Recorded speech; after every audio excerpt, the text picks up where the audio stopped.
안녕하세요. 저는 서울 서초동에 사는 50대 남자입니다. 오늘 제가 이 글을 쓰게 된 건 최근에 저희 가족에게 일어난 정말 믿기 힘든 일 때문입니다. 글쎄 기가 막히게도 15년 전에 형의 사망보험금 5억을 가지고 홀라당 달아나 버렸던 형수를 다시 만나게 됐지 뭡니까? 그것도 제 바로 옆집에서 말이죠. 이야기를 제대로 하려면 20여 년 전으로 돌아가야 할 것 같네요. 당시 저희 형은 대기업에 촉망받는 인재였어요. 형은 정말 대단한 사람이었죠. 서울대를 우수한 성적으로 졸업한 것은 물론 국내 굴지의 대기업에 입사해서 남들보다 빠르게 승진했으니까요. 상훈아, 이번에 네 여자친구랑 제주도 여행 간다고 했지? 이것도 보태서 갔다 와. 남자가 임마 어깨 딱 펴고, 알았지? 형은 늘 그랬어요. 언제나 동생인 저의 든든한 울타리이자 비빌 언덕이 되어줬죠. 신입사원 시절 월급 150만 원으로 서울에서 자취하며 살 때도 형은 제게 매달 50만 원씩 용돈을 줬습니다. 형, 이제 나도 돈 벌잖아. 이런 거 안 받아도 돼. 아이, 뭔 소리야. 우리 상훈이가 고생하는데 형이 이것밖에 못 해주냐? 나중에 형 늙으면 상훈이가 용돈 주면 되지. 그때 가서 갚아. 이자는 안 받을게. 형은 그렇게 말하며 늘 웃었습니다. 제 결혼자금 5천만 원도 형이 거의 다 대줬어요. 저는 항상 저렇게 멋지고 좋은 사람인 우리 형은 과연 어떤 여자와 결혼할까 하고 궁금했었답니다. 그리고 마침내 형이 결혼할 여자라며 형수를 소개해줬는데 긴 생머리에 단아한 외모, 품위 있는 말투까지 형과 정말 잘 어울리는 미인이더군요. 형수는 형이 자주 다니던 은행의 창구 은행원이었는데 거기서 둘의 눈이 맞았다고 하더군요. 그해 가을 형은 형수랑 결혼을 했고 이듬해에는 제 첫 조카 민준이가 태어났습니다. 그 후로 저희 가족은 한 달에 한 번씩 가족 모임을 하며 즐거운 시간을 보냈어요. 자상한 부모님과 든든한 형, 사랑스러운 조카까지 저는 정말 더할 나위 없이 행복했죠. 하지만 그 행복은 오래가지 못했습니다. 어느 순간부터 형수가 이런저런 핑계를 대며 가족 모임에 빠지기 시작한 거예요. 어머님 죄송해요. 이번 주는 민준이가 감기 기운이 있어서 다음 주에 뵐게요. 근데 제 아내가 그날 우연히 강남 호텔 라운지에서 형수를 봤다고 하더군요. 뭐? 정말? 잘못 본 거 아니야? 아니야, 이거 봐. 카톡 프사에도 올려놨잖아. 저는 즉시 형수의 카톡을 확인해봤어요. 아내의 말이 사실이더군요. 형수의 카톡 프사에는 루이비통 백을 옆에 두고 찍은 사진이 떡하니 올라와 있더군요. 이 사실에 어머니는 서운해하셨지만 크게 내색은 않으셨어요. 상민아, 요즘 큰애가 우리 집에 잘 안 오는구나. 혹시 내가 뭐 잘못했니? 엄니, 그런 거 아니에요. 와이프가 요즘 좀... 아니, 제가 잘 얘기해 볼게요. 형은 늘 중간에서 애를 썼습니다. 하지만 형도 점점 지쳐가는 게 보였어요. 그러던 어느 날 형이 밤 11시에 갑자기 전화를 했어요. 상훈아, 지금 나올 수 있어? 형이랑 술 한잔하자. 형이 먼저 술자리를 제안한 건 처음이었어요. 뭔가 심상치 않다는 생각에 바로 나갔죠. 포장마차에서 만난 형의 얼굴은 전에 없이 수척해 보였습니다. 형은 소주를 따르며 한숨까지 푹푹 쉬었어요. 상훈아, 형이 요즘 너무 힘들다. 마누라 때문에 진짜 미치겠어. 형, 왜 그래? 무슨 일인데? 아무리 생각해도 네 형수 요즘 너무 이상해. 명품백이며 해외여행이며 돈 달라는 소리만 해. 내가 아무리 대기업에 다닌다지만 그래도 월급엔 한계가 있잖아. 한 달에 생활비로 500만 원씩 주는데도 맨날 부족하대. 형은 소주잔을 단숨에 비웠어요. 그리고는 충격적인 이야기를 꺼내더군요. 네 형수 아무래도 바람 피는 것 같다. 뭐? 형, 그게 무슨 소리야? 형수가? 제가 깜짝 놀라자 형은 씁쓸하게 웃었습니다. 네 형수 지난주에 분명히 야근한다고 했거든. 근데 우리 회사 동료가 마침 은행 앞을 지나가다가 봤대. 네 형수가 어떤 남자랑 차 타고 가는 걸. 아이, 형 아니겠지. 설마 형수가 그럴 리가 있어? 그리고 그 남자 그냥 동료일 수도 있잖아. 아니야. 내가 은행에 확인해봤어. 그날 네 형수 정시에 퇴근했다더라. 게다가 형은 휴대폰을 꺼내 사진을 보여줬어요. 형수가 모르는 남자와 팔짱을 끼고 모텔에 들어가는 뒷모습이었죠. 사진 속 그 여자는 형수인 게 분명했어요. 형이 생일 선물로 사준 명품백을 메고 있었으니까요. 형수의 옆에 있는 남자는 형보다 훨씬 나이가 들어 보였지만 굉장히 비싼 브랜드의 양복을 입고 있었죠. 이건 내 회사 후배가 우연히 보고 찍어서 보내준 거야. 이제는 어떡하냐? 정말 이렇게 살아야 하나 싶다. 형은 테이블에 머리를 박고 흐느꼈어요. 그런 형을 본 건 정말 태어나서 처음이었죠. 그래도 형은 마지막에 제게 애써 웃어 보이며 이렇게 말했어요. 상훈아, 걱정시켜서 미안하다. 형이 잘 해결해 볼 테니까 신경 쓰지 마. 뭐 어떻게든 되겠지. 형은 비틀거리며 일어섰어요. 그런 형을 보면서도 저는 형이 잘 이겨낼 수 있을 거라고 믿었습니다. 우리 형은 세상 누구보다 현명하고 강한 사람이었으니까요. 그런데 불과 일주일 뒤 형은 세상을 떠나고 말았습니다. 그날은 유난히 추운 12월 겨울날이었어요. 아침 7시 형한테서 전화가 왔습니다. 상훈아, 형 오늘 부산 출장 가. 새벽부터 준비했더니 피곤하네. 형, 그 먼 길을 왜 운전해서 가? 비행기 타지. 그냥 가져가야 할 서류도 많고 드라이브 하면서 생각도 좀 정리하고 싶어서. 형의 목소린 평소와 달리 어딘가 지쳐 있었어요. 형, 어제 일기예보 봤는데 오늘 밤에 폭우 온대. 진짜 조심해서 가. 알았어. 아, 그리고 상훈아, 형이 너한테 꼭 하고 싶은 말이 있는데 돌아와서 하자. 정말 중요한 얘기야. 무슨 얘긴데? 지금 말해. 아니야, 전화는 좀 그래. 돌아와서 술 한잔 하면서 얘기하자. 그리고 상훈아, 형이 항상 미안하고 고마워. 좋은 동생 둬서 형은 정말 행복했어. 형 갑자기 왜 이래? 무슨 유언 같잖아. 아니야, 그냥 하는 소리야. 조심해서 다녀올게. 그게 형과 나는 마지막 통화였습니다. 그리고 그날 밤 11시 23분 집에서 TV를 보고 있는데 갑자기 전화가 울렸어요. 여보세요? 김상민 씨 보호자 되십니까? 심장이 쿵 내려앉았어요. 네, 제가 동생인데요. 무슨 일이시죠? 여기 부산대학교 병원 응급실입니다. 김상민 씨가 교통사고를 당하셔서 상태가 매우 위중하십니다. 가능한 빨리 오셔야 할 것 같습니다. 저는 아내를 깨우고 부랴부랴 택시를 불렀어요. 형수에게도 바로 전화했지만 꺼져 있더군요. 아무리 걸어도 받지 않았어요. 결국 저희 부부 먼저 부산으로 출발했는데 부산까지 가는 5시간이 꼭 5년처럼 느껴지더군요. 그렇게 달리고 또 달려 마침내 병원에 도착하자 하얀 가운을 입은 의사가 절 기다리고 있었습니다. 그의 표정을 보는 순간 모든 걸 알 수 있었어요. 정말 죄송합니다. 최선을 다했지만 병원에 도착했을 때 이미 사망하신 상태였습니다. 그 이야기를 듣는데 순간 다리에 힘이 풀리더군요. 저는 그 자리에 주저앉은 채 대체 뭐가 어떻게 된 것인지 물었어요. 폭우로 시야가 좁아진 상황에서 중앙 분리대를 들이받으셨어요. 즉사였습니다. 저는 이 모든 게 믿기지가 않아서 정신없이 영안실로 달려갔어요. 그런데 차가운 철문이 열리고 차가운 형의 손을 잡는 순간 저는 그제서야 형이 정말 떠났다는 걸 알 수 있었죠.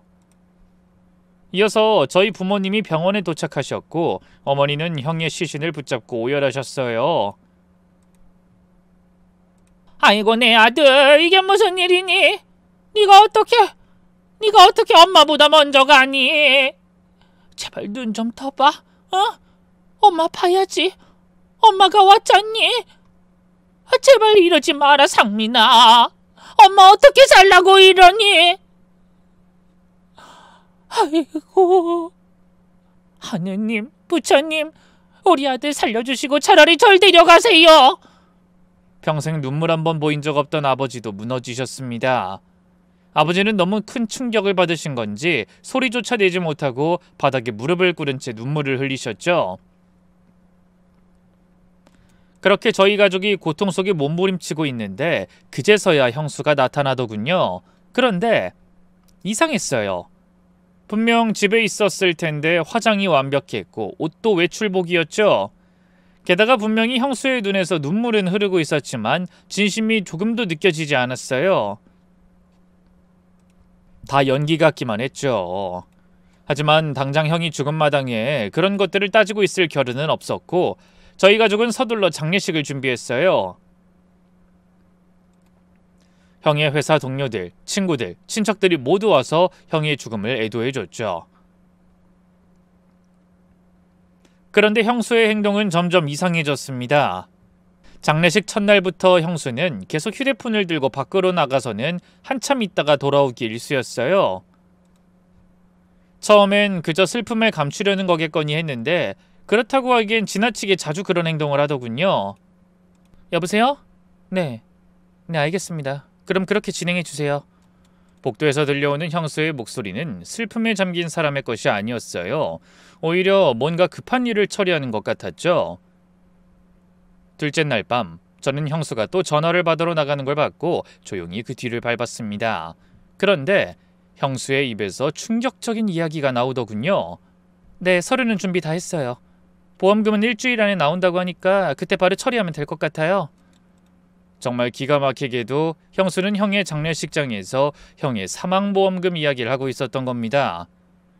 저는 순간 머리끝까지 분노가 치밀어 올라 형수에게 소리를 질렀어요. 형수, 지금 그런 전화 받을 때예요? 우리 형 죽은 지 이틀밖에 안 됐는데 형수는 지금 형 보험금이 중요하냐고요? 그러자 형수는 민망한 표정을 짓더니 도망치듯 장례식장 안으로 들어가 버리더군요. 그리고 장례식 셋째 날, 발인이 끝나자마자 형수가 이상한 말을 꺼냈어요. 어머님, 저 당분간만 민준이 좀 맡아주시면 안 될까요? 제가 지금 그이 죽고 정신이 없어서 마음 좀 추스를 시간이 필요해요. 며칠만요. 어머니는 알겠다며 고개를 끄덕이셨어요. 그래, 뭐 네 속도 속이 아니겠지. 내가 민준이 돌보고 있을 테니 걱정 말고 푹 쉬고 오렴. 그렇게 형수는 민준이를 부모님 댁에 맡기고 떠났습니다. 그런데 그날 이후 형수에게 연락이 닿질 않더군요. 이틀이 지나도 사흘이 지나도 형수로부터 그 연락도 오지 않았습니다. 뭔가 이상해. 형 집에 가봐야겠어. 저는 즉시 형 집으로 달려갔습니다. 그런데 형 집은 텅 비어 있었어요. 옷장도, 화장대도, 귀중품도 모두 사라져 있었죠. 그때 저는 안방 구석에 떨어진 종이 하나를 발견했고 홀린 듯이 그 종이를 집어들었는데 그 종이는 생명보험금 5억 원 수령 확인서더군요. 날짜를 보니 어제였어요. 형수가 벌써 보험금을 받아간 거였죠. 저희 가족은 서둘러 경찰에 신고해봤지만 별 소용이 없었습니다. 성인이 자발적으로 떠난 경우라 실종으로 보기 어렵습니다. 형사사건도 아니고 가족 간 금전 문제는 민사로 해결하셔야 해요. 할 수 없이 저희는 사설 탐정까지 고용해서 형수를 찾으려 했지만 헛수고였습니다. 형수는 마치 연기처럼 사라져버렸어요. 엄마 보고 싶어. 엄마 언제 와요? 매일 밤 엄마를 찾으며 우는 민준이를 달래는 것만이 저희 가족이 할 수 있는 유일한 일이었죠. 하지만 조카는 엄마 아빠를 그리워하며 매일 울었고 그런 민준이를 보는 저희 가족의 마음도 무너져 내렸습니다. 어머니는 그 충격으로 쓰러지셨고 아버지도 급격히 늙으셨어요. 아들을 잃은 슬픔에 며느리의 배신까지 겹쳐 두 분은 하루하루 말라갔습니다. 상훈아, 민준이 부탁한다. 우리가 오래 살 것 같지 않구나. 민준이만큼은 네가 잘 키워다오. 어머니의 그 말씀대로 부모님은 몇 달 간격으로 세상을 떠나셨습니다. 형과 형수 그리고 민준이 생각으로 한을 품고 가신 거죠. 그 후로 저희 부부는 민준이를 아들 삼아 키우게 되었답니다. 사실 저희 부부는 결혼 5년 차였지만 아이가 없었어요. 병원에서는 원인 불명의 불임이라고 했죠. 제 아내는 그 사실에 많이 힘들어했습니다. 그랬던 우리에게 민준이가 왔을 때 아내는 이렇게 말했어요. 여보, 어쩜 이건 우리 운명인 것 같아. 하늘이 우리한테 민준이를 보내준 거지. 제 아내는 마치 오래전부터 엄마였던 것처럼 자연스럽게 민준이를 돌봤습니다. 민준아, 이제부터 작은 엄마가 민준이 엄마야. 알았지? 작은 엄마, 우리 엄마는요? 우리 엄마는 언제 와요? 민준이의 그 말에 아내는 눈물을 글썽이며 아이를 꼭 안아줬어요. 민준아, 엄만 좀 멀리 갔어. 하지만 작은 아빠랑 작은 엄마가 있잖아. 우리가 민준이 많이 사랑해줄게. 민준이가 우리 아들이야. 그럼에도 불구하고 처음 1년은 정말 힘들었습니다. 민준이는 밤마다 악몽을 꾸며 울었어요. 아빠 어디가? 엄마 나 버리지 마! 그럴 때마다 제 아내는 민준이를 꼭 안고 자장가를 불러줬죠. 괜찮아 민준아. 작은 엄마 여기 있어. 절대 어디 안 가. 약속해. 그렇게 민준이는 조금씩 우리 가족에 적응해갔고 2년쯤 지났을 때 처음으로 저희를 엄마 아빠라고 불러주더군요. 그 순간 어찌나 기쁘던지 아내와 저는 서로를 보며 눈물을 흘렸답니다.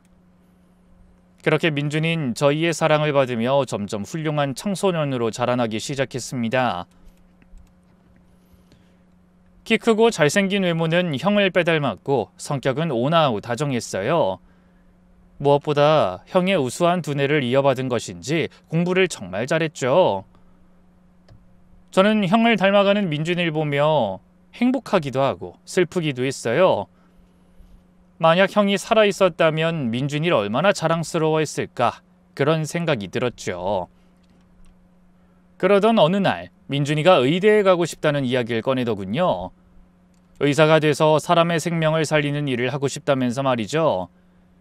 아마 민준이는 이른 나이에 세상을 떠난 아빠를 보며 그런 꿈을 꾸게 된 것 같았어요. 제 아내는 그 이야기를 듣더니 아무래도 안 되겠다 라면서 제게 조심스럽게 어떤 이야기를 꺼내기 시작했어요.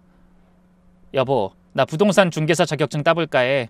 우리 민준이 의대 가려면 지금부터 좋은 학원도 보내고 과외도 붙여주고 해야 되는데 그러려면 나도 일을 해야 할 것 같아. 나 우리 아들 좋은 환경에서 공부시켜주고 싶어. 그날 이후 밤낮으로 열심히 공부하던 제 아내는 1년 만에 공인중개사 자격증을 땄습니다. 그리고 동네 작은 부동산에서 일을 시작했죠. 그런데 제 아내는 정말 타고난 장사꾼이었어요. 특유의 친화력과 성실함으로 고객들의 신뢰를 얻었고 계약을 연이어 성사시켰죠. 우리 민준이 외국 가고 싶다고 했지? 엄마가 열심히 일해서 꼭 보내줄게. 엄마 저 때문에 너무 무리하지 마세요. 무슨 소리야. 엄마 민준이 덕분에 힘이 나는걸? 우리 아들이 있어서 엄마가 더 열심히 살 수 있어. 그렇게 2년이 흘렀습니다. 아내는 이제 강남에서 알아주는 부동산 중개인이 됐고 자기 사무실까지 차렸어요. 월 수입이 제 월급의 몇 배는 됐죠. 여보, 우리 이번에 서초동 아파트로 이사 가자. 거기 가면 우리 민준이 학원 통학하기도 편할 거야. 아내 덕분에 민준이는 최고의 환경에서 공부할 수 있었고 결국 명문대 의대에 합격할 수 있었습니다.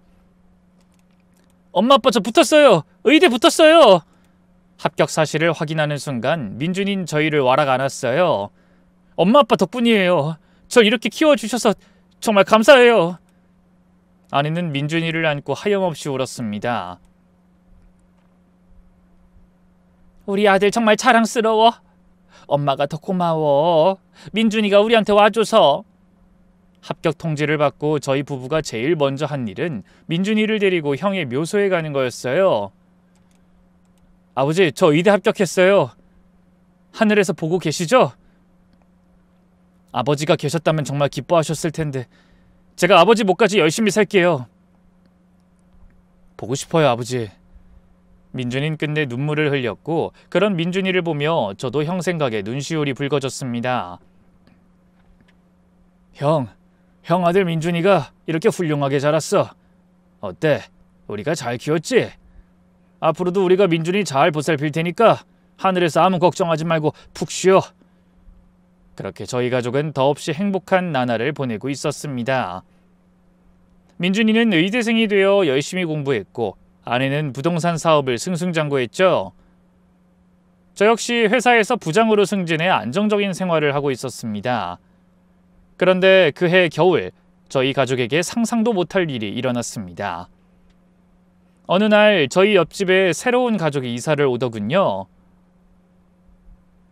아유, 저게 다 이삿짐이야? 아내가 창문 너머로 내다보며 혀를 내둘렀어요. 커다란 이삿짐 센터 트럭이 무려 3대나 와 있었거든요.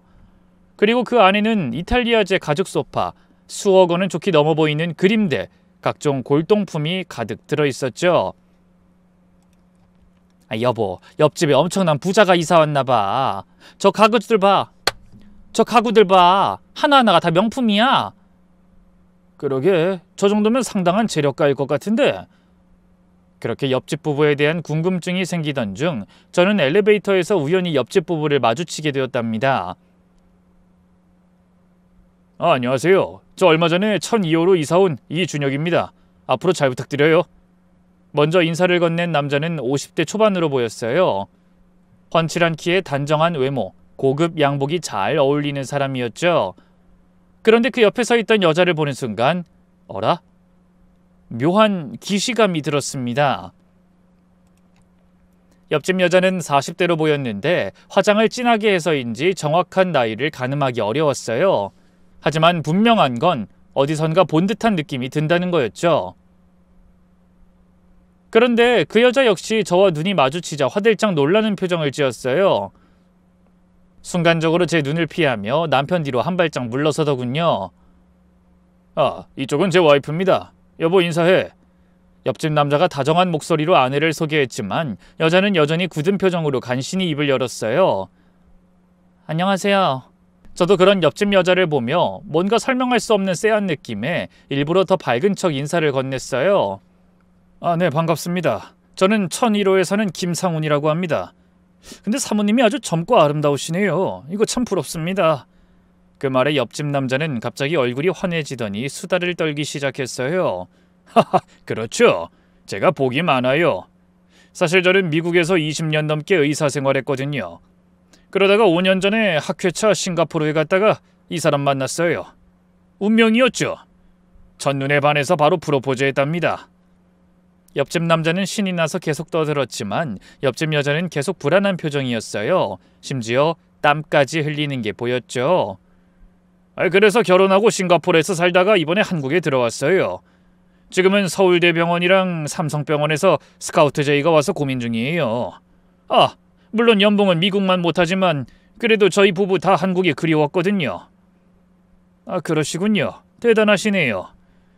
저는 계속 옆집 여자의 안색을 살피며 어영부영 대답을 했죠. 그때 옆집 남자가 갑자기 손뼉을 치더니 이렇게 말했어요. 그러고 보니 이사 온 기념으로 이웃분들 초대하려고 했는데 김 선생님도 시간 되시면 저희 집에 저녁 드시러 오시죠. 내일 저녁 어떠세요? 그 순간 옆집 여자가 급히 남편의 팔을 잡았어요. 여보, 갑자기 그런 초대를 하면 어떡해요? 이웃분들이 불편하실 수도 있잖아. 그녀의 목소리엔 다급함이 묻어났죠. 하지만 옆집 남자는 아내의 말을 웃으며 넘겼어요. 에이, 뭐가 불편해? 이웃끼리 밥 한 끼 하는 건데. 그렇죠, 김 선생님. 저는 여자의 불안한 눈빛을 보며 오히려 더 궁금해졌습니다. 왜 저렇게 필사적으로 말리는 걸까? 혹시 뭔가 숨기는 게 있는 건 아닐까? 네, 좋습니다. 초대 감사히 받겠습니다.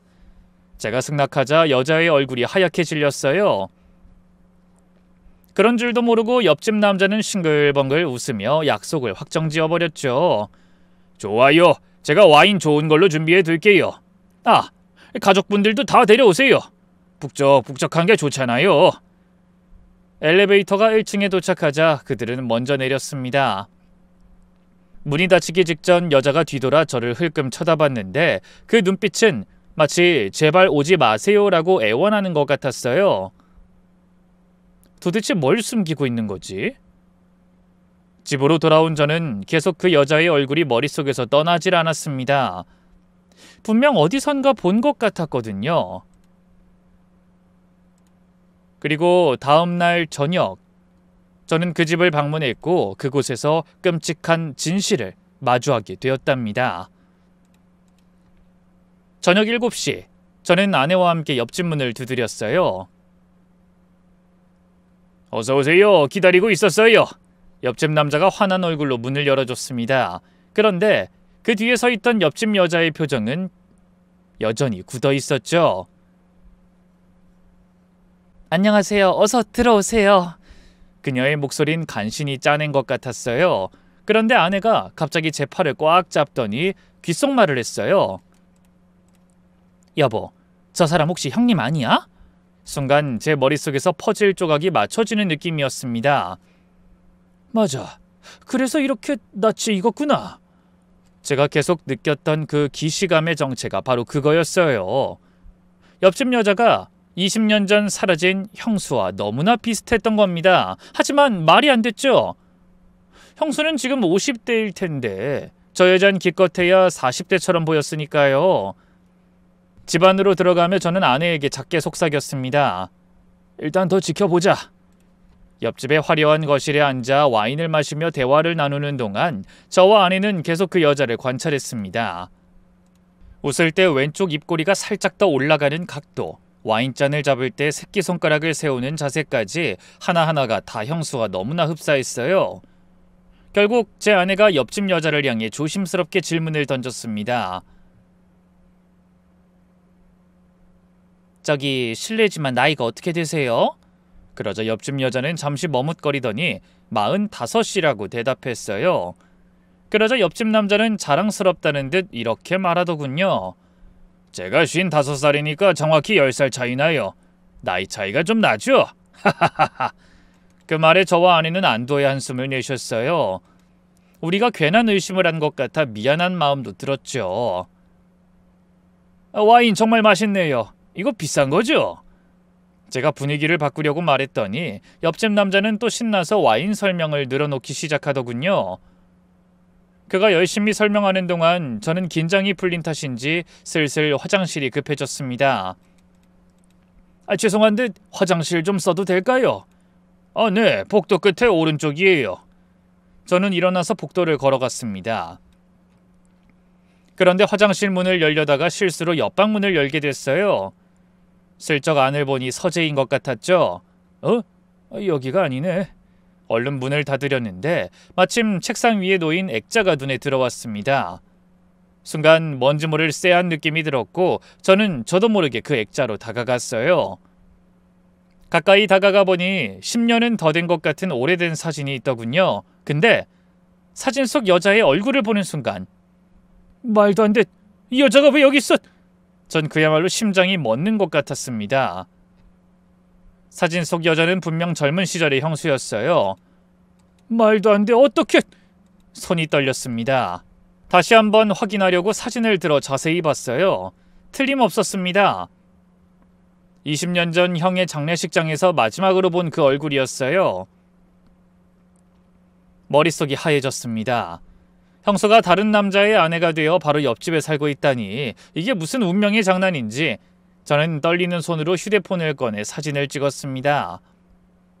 확실히 해야 했어요. 집에 가서 형수의 옛 사진과 비교해 봐야겠다고 생각했죠. 그때 갑자기 뒤에서 발자국 소리가 들려왔습니다. 깜짝 놀라 뒤돌아보니 옆집 남자가 서 있더군요. 김 선생님, 거기서 뭐 하세요? 저 화장실 다녀오는 길이에요. 근데 왜 사진을... 그냥 궁금해서 잠깐 봤어요. 죄송합니다. 그렇게 말하며 서둘러 자리를 피했지만 제 가슴은 미친 듯이 뛰었습니다. 저녁 식사가 끝나고 집에 돌아와서도 충격은 가시지 않았죠. 20년 전 사라진 형수가 바로 옆집에 살고 있다니, 그것도 전혀 다른 사람인 척하면서 이 모든 사실이 도무지 믿기지가 않더군요. 무엇보다 저는 민준이가 걱정이 됐어요. 민준이가 만약 이 사실을 알게 된다면 엄청난 충격을 받을 테니까요. 우선 저에게는 옆집 여자가 형수라는 확신이 필요했고 저는 아내에게 아까 봤던 사진에 대해 털어놨습니다. 그리고 장롱에서 가족 앨범을 꺼내 형수의 옛날 사진과 제가 휴대폰으로 찍어온 사진을 비교해봤죠. 제 아내는 대원의 사색이 되더군요. 뭐야, 정말 둘이 얼굴이 똑같네? 근데 지금 얼굴은 많이 다르잖아. 그건 아마 성형을 한 거 아닐까? 근데 여보, 나이가 안 맞잖아. 만약 저 여자가 형님이라면 지금 50대여야 하는데 저 여자는 45살이라고 했어. 저희끼리 고민해봐야 답은 없었고 결국 저희 부부는 흥신소에 의뢰를 하기로 했습니다.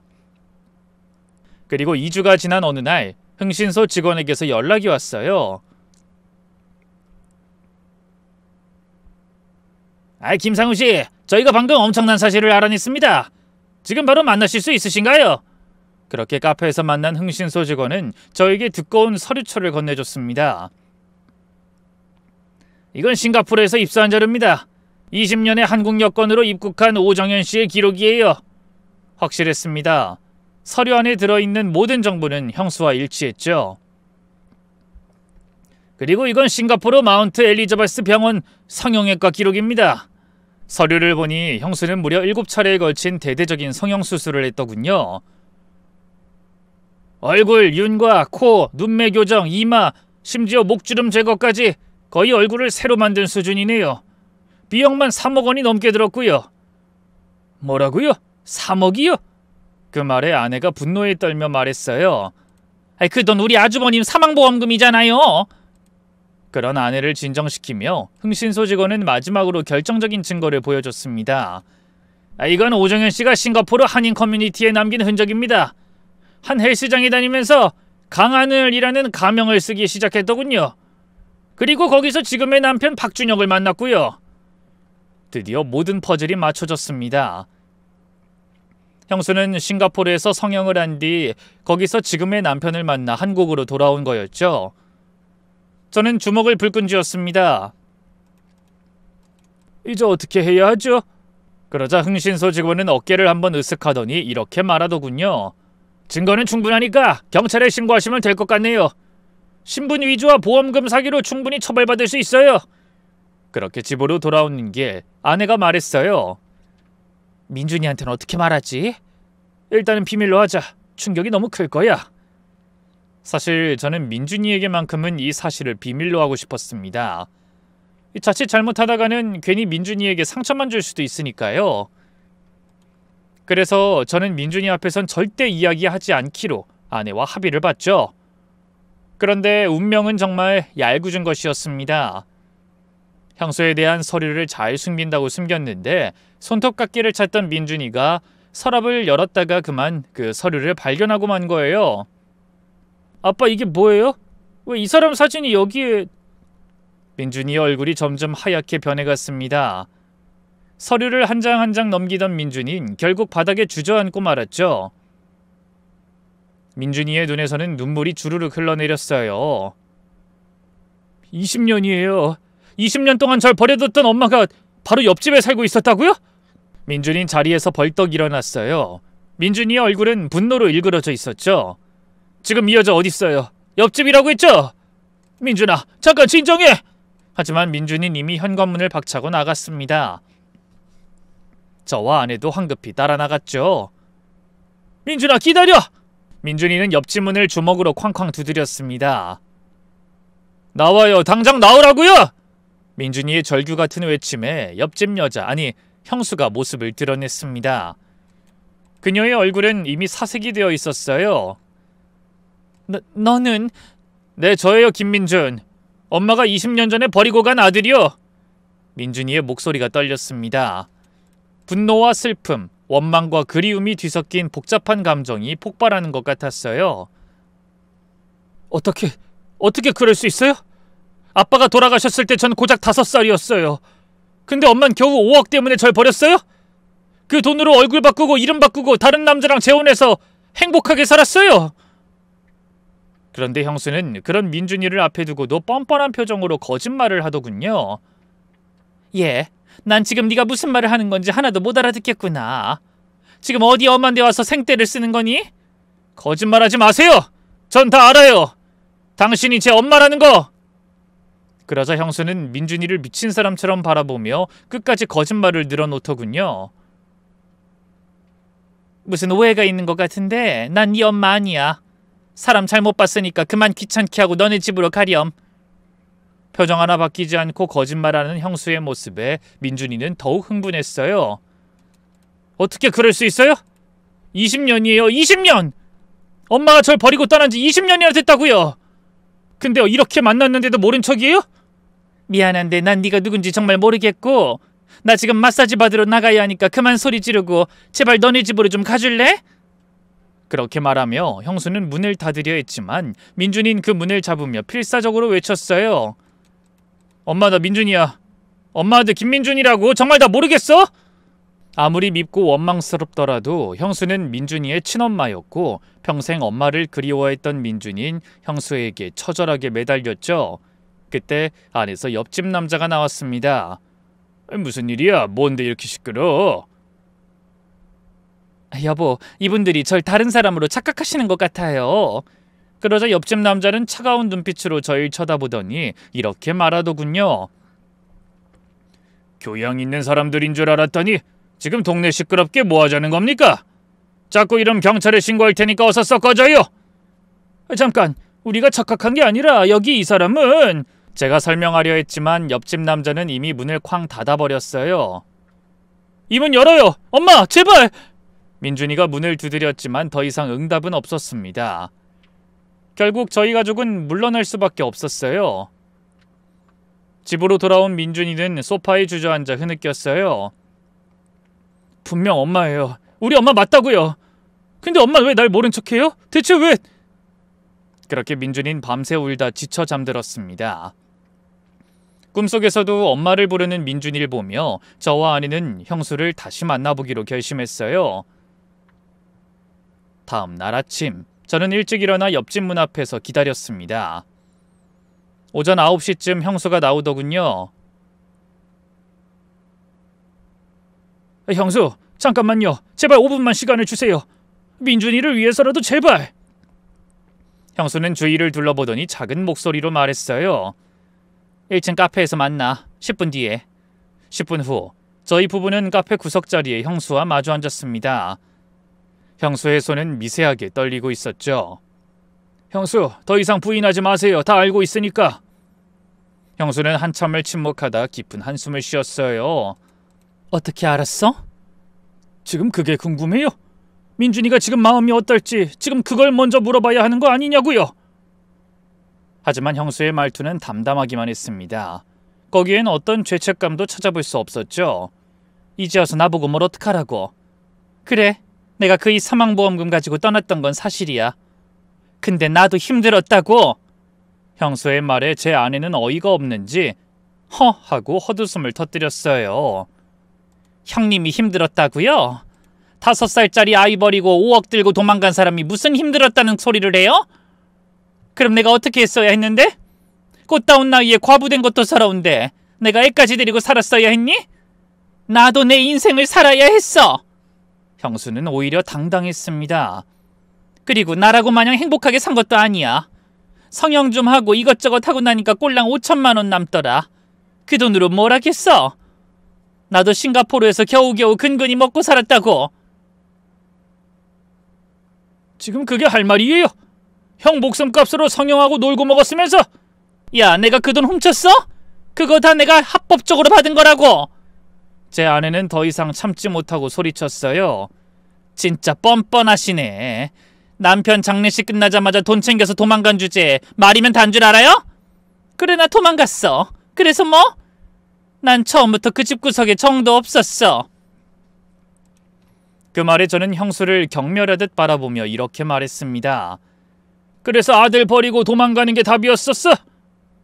우리 부모님은 아들 잃고 며느리까지 배신하는 바람에 얼마나 고통스러워하셨는지 알아요? 그 노인네들이야 어차피 곧 죽을 사람들이었잖아. 그 말에 저는 더 이상 참을 수가 없었어요. 형수 말 조심해요. 형수한텐 양심도 없어요. 어떻게 내 앞에서 그런 말을 할 수가 있어요? 그러자 형수는 코웃음을 치며 이렇게 말하더군요. 됐어. 이제 와서 이런 얘기해봤자 뭐해. 어차피 지금 20년이나 흘렀고 어차피 민준이 댁들이 잘 키웠잖아. 그걸로 퉁치고 이제 각자 인생 살자. 그렇게 형수는 카페를 나가버렸습니다. 그런 형수를 보며 정말이지 분노가 치밀더군요. 20년 동안 민준이가 흘린 눈물, 부모님의 한 맺힌 죽음, 그 모든 것을 과거일 뿐이라고 치부하는 형수를 그냥 둘 수 없었어요. 여보, 나 저 여자 절대로 용서할 수 없어. 제 아내 역시 저와 같은 생각이었죠. 맞아. 민준이를 위해서라도 형님을 저대로 둘 순 없겠어. 저희는 그동안 모은 모든 증거를 정리했습니다. 형수의 신분 위조, 보험금 횡령까지 저희 부부가 만든 파일은 100페이지가 넘었죠. 다음 날 아침, 저는 서초경찰서 지능범죄수사대를 찾았습니다. 20년 전 보험금을 횡령하고 도주한 여성을 찾았습니다. 현재 신분을 위조해서 생활하고 있고요. 담당 형사는 처음엔 시효 문제를 거론했지만 자료를 검토하더니 표정이 달라지더군요. 신분 위조는 현재 진행형이네요. 이 정도면 수사할 수 있을 것 같습니다. 경찰은 신속하게 움직였습니다. 이틀 후 저녁, 형수는 집에서 체포됐죠.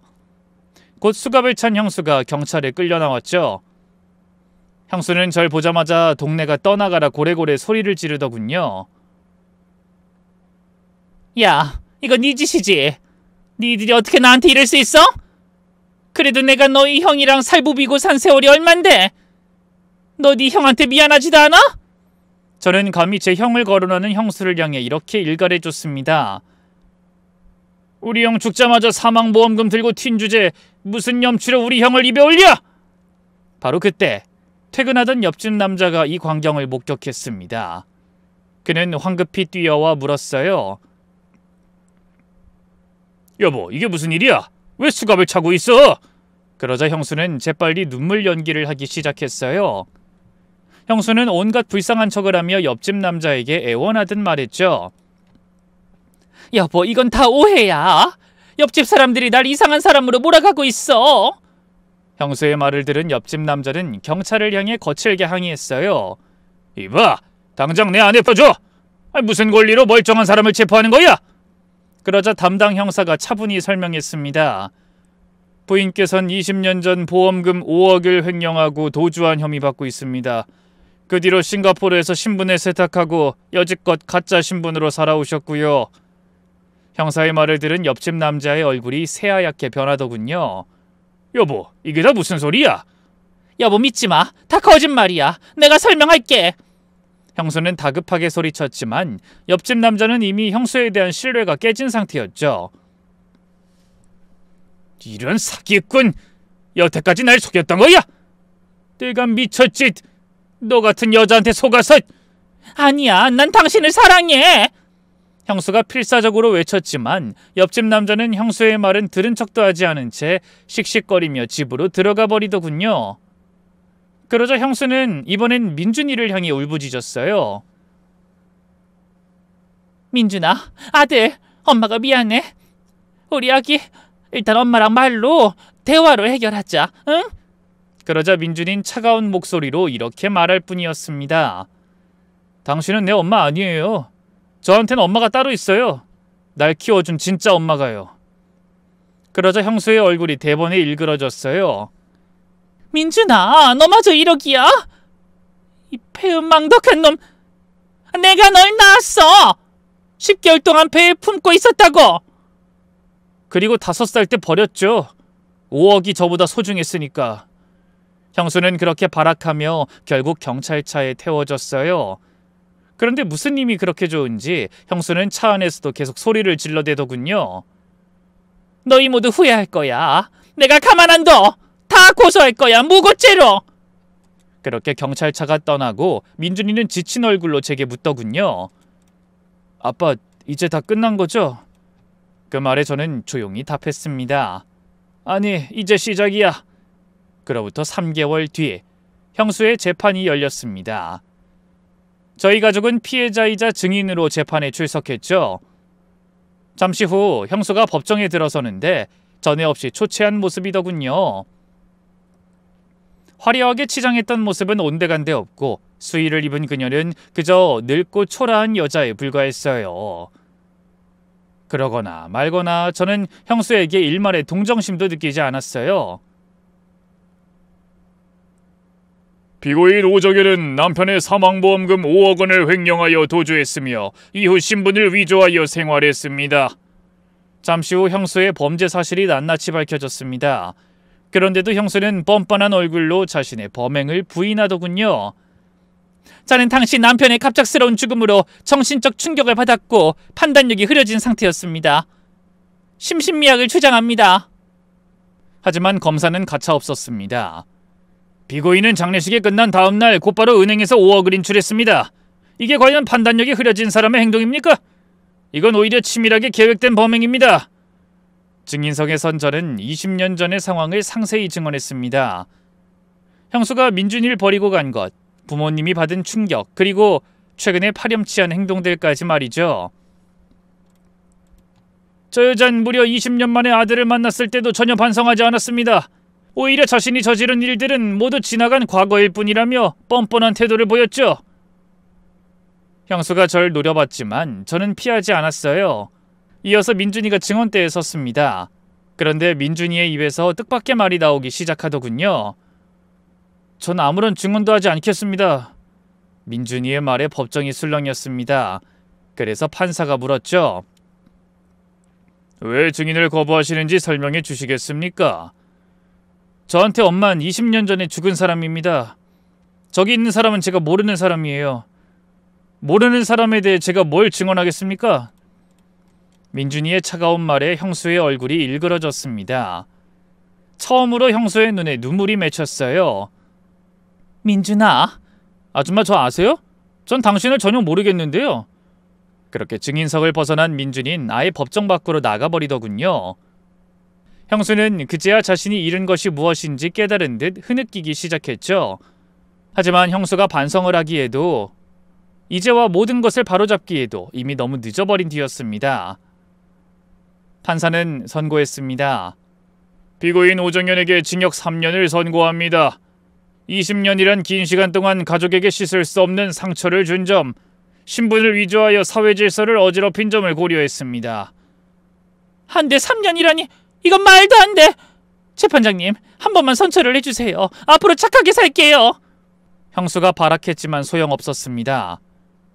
결국 형수는 법정 경위들에게 개처럼 질질 끌려나가게 됐죠.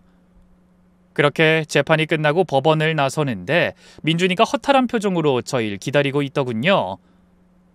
저는 민준이에게 다가가 괜찮냐고 물어봤어요. 아무리 나쁜 여자라도 어쨌든 민준이에겐 생모였으니까요. 그런데 민준이는 의외로 담담하게 말하더군요. 후련해요. 20년 동안 품었던 미련도 원망도 이젠 다 내려놓을 수 있을 것 같아요. 그러더니 민준이는 하늘을 올려다봤습니다. 아빠도 이젠 좀 편하게 쉴 수 있겠죠. 저희 부부는 민준이의 어깨를 토닥이며 집으로 향했습니다. 그리고 얼마 후 저는 혼자서 형의 묘소에 갔답니다. 저는 형의 묘비 앞에 꽃을 내려놓으며 이렇게 말했어요. 형, 이제 다 끝났어. 형수가 드디어 죗값을 치르게 됐어. 형이 보기엔 어때? 내가 너무 매정했나? 사실 형수를 경찰에 신고하기 전날 밤에 많이 고민했어. 그래도 한땐 형이 사랑했던 사람이고 민준이 엄마인데 이렇게 해도 되나 싶었거든. 하지만 형수가 민준이를 대하는 걸 보니까 용서할 수가 없더라고. 그래서 더 이상은 안 되겠다 싶었지. 하지만 형도 이해해 줄 거지? 민준이를 위해서라도 이렇게 해야 했어. 그 순간 바람이 살랑 불어와 꽃잎을 흔들렸습니다.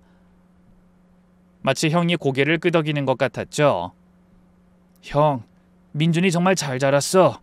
얼마 전에 그 녀석이 뭐라는 줄 알아? 글쎄 응급실 의사가 될 거래. 자기가 어릴 때 겪은 상처를 다른 아이들은 겪지 않게 하고 싶다는 거야. 형 닮아서 참 따뜻한 아이야. 저는 잠시 말을 멈추고 하늘을 올려다봤습니다. 구름 한 점 없는 맑은 하늘이었어요. 묘비에 기대어 앉아 홀로 이야기를 하다 보니 꼭 형과 오랜만에 대화하는 기분이더군요. 저는 자리에서 일어서며 묘비를 한번 쓸어내렸습니다. 형, 앞으로도 민준이 걱정은 하지 마. 우리가 민준이 끝까지 잘 보살필 테니까. 민준이가 결혼하면 손주도 봐주고 그럴 거야. 형이 못다한 일들 내가 다 대신할 테니까 형은 거기서 지켜보기만 해. 더 이상 걱정할 것도 아파할 것도 없어. 가끔 이렇게 와서 형 얼굴 보고 갈게. 사랑해, 형. 묘소를 나오는 길에 휴대폰이 울렸습니다. 민준이었죠. 아빠 어디세요? 오늘 저녁은 제가 살게요. 오늘 저 교수님한테 칭찬받았거든요. 아이 정말? 아이 우리 민준이 대단하네.